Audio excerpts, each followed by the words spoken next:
This is it. Samsung's Galaxy S26 series has just been announced at Unpacked, and with all the anticipation surrounding the Ultra model and what that's going to bring to the now very crowded high-end table this year, I guess we should sit down and talk about what's new, what's not, and whether anyone should be excited for likely one of this year's best-selling smartphones. Hey guys, I'm Ryan Thomas, and let's just kick off into things with the headline. Samsung has called this the easiest, effortless AI phone. Okay Samsung, I'm not going to discount anything before we get review units and hands-on time, but that's a bit of a rocky start.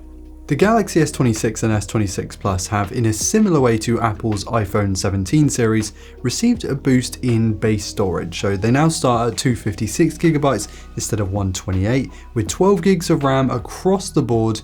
The Ultra gets 12GB of RAM like the other two until you hit the 1TB storage SKU, which is then when you'll get 16GB of RAM. Unlike the Ultra model, which gets the Snapdragon across the board with its massive vapor chamber cooler that Samsung claims is over 20% better at dissipating heat, the rest are getting Exynos 2600 in the UK and Europe, with the rest of the world receiving the Snapdragon 8 Elite Gen 5 for Galaxy. Though the 2600 is a 2nm chip this year, so I'll be quite interested to see the real performance delta there is between the two versions. But that's not the only upgrade. The base model's battery has hopped from 4000 to 4300 mAh, with the Plus remaining at the same 4900 mAh capacity as last year, and all three models are slightly different in their charging speeds, with the Plus getting a jump to 45 watts and the 5000 mAh Ultra now at 65 watts with a claimed 0 to 75 top-up time of just half an hour. Those aren't groundbreaking changes if I'm totally honest. No silicon carbon battery tech, no crazy RAM or storage upgrades, although I do like that the base models are now 256GB, but there have been some changes to the cameras. Sort of. If you like what we do around here, then please do consider subscribing to help us hit our goal of 500,000. Thank you so much. So the Ultra's main 200 megapixel camera now has a faster f1.4 aperture lens from the f1.7 that we had last year. Samsung is claiming that to give a 47% improvement in low light.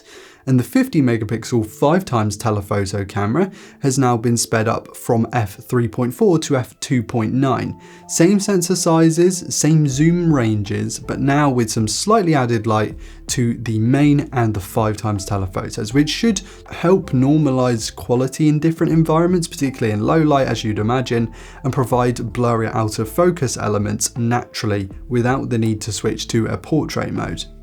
Samsung has included more software features as opposed to massively upgrading the camera hardware here. The Ultra can shoot in auto framing mode, which basically uses an 8K video canvas and will automatically crop and lock onto subjects in 4K within it.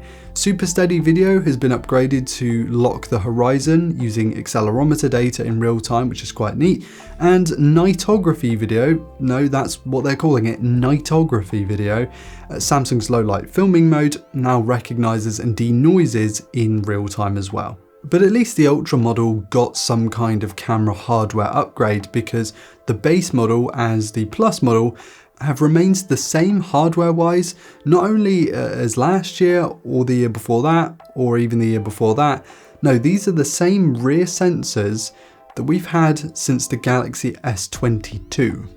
There is something quite novel and interesting here though with the Ultra model, and that is Samsung's new privacy display, pixel level tech that makes off-axis viewing angles basically impossible, where you can only see the screen if you're looking at it right in front of you, and with that privacy display activated.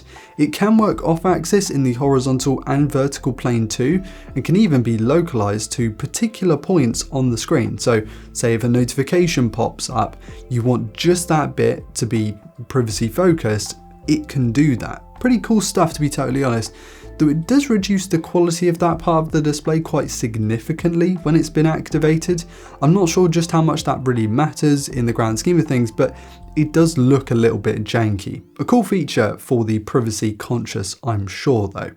The devices in hand this year aren't too different from their predecessors, though there have been some subtle tweaks and changes, like the cameras now sit on a bit of a platform, much like the Galaxy S25 Edge or actually some of the recent Z Fold models.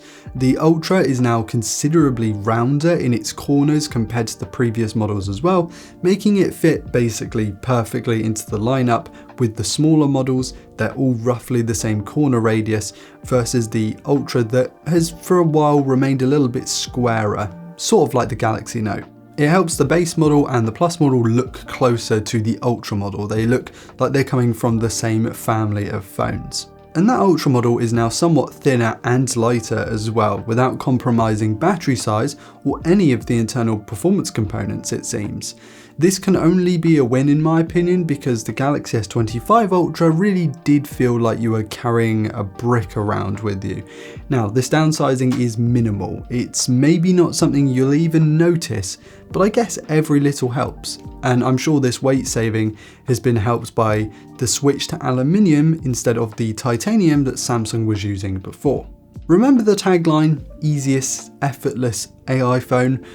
Well, yeah, this is what the bulk of my notes really focuses on. There are new advanced selfies with an enhanced AI image signal processor for object aware engine. Photo assist on One UI 8.5 now allows you to add stuff to your photos via a text prompt.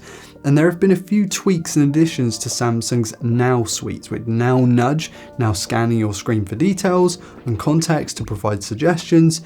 Or in other words, Samsung can now see what's on your screen. And Now Brief, which has been kind of around for a little while now, but is now more personalized based on your usage and your routine. So again, Samsung Now Suite now has more insight into your behavior. If you guys love this stuff, fantastic. Samsung has been clearly working hard to improve its AI systems to compete with Google's, and well, let's be honest, it trounces Apple's efforts. But I'm not sure I like all of these personalized recommendations kind of stuff. It feels like I'm being watched. Let me know your thoughts in the comments. Is that a bit of a tinfoil hat thing, or do you feel the same? Pricing for these phones are at slightly different starting points, I believe, this year for the 256GB and 12GB of RAM across the models. Here are the different pricing. This is how the phones are going to start. Seems a little bit pricey if you ask me.